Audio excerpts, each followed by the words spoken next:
Secretary of State Hillary Clinton is in Ethiopia today, where she urged African nations to cut ties with Gaddafi once and for all. I urge all African states to call for a genuine ceasefire and to call for Gaddafi to step aside. I also urge you to suspend the operations of Gaddafi's embassies in your countries, to expel pro-Gaddafi diplomats, and to increase contact and support for the Transitional National Council.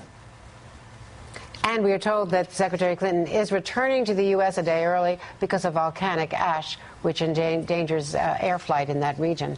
NBC's Stephanie Gosk is live for us in Tripoli. Stephanie, what is the latest there on the latest fighting as Gaddafi seems to continue to try to hold on?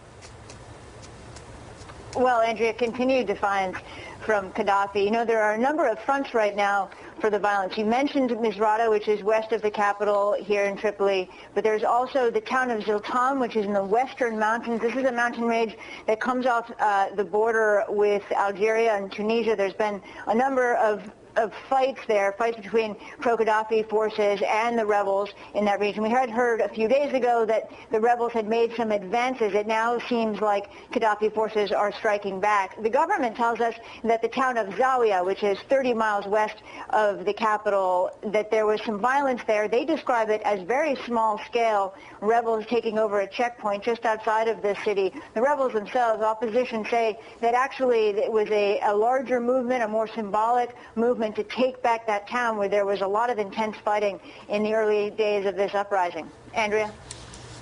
Thanks so much. And just one quick question about Syria, because a lot of people are asking me what was so strategically important and so horrendous about the threat of massacres in Benghazi for the U.S. to get involved with NATO that isn't happening on a much larger scale in a much more strategic place in Syria.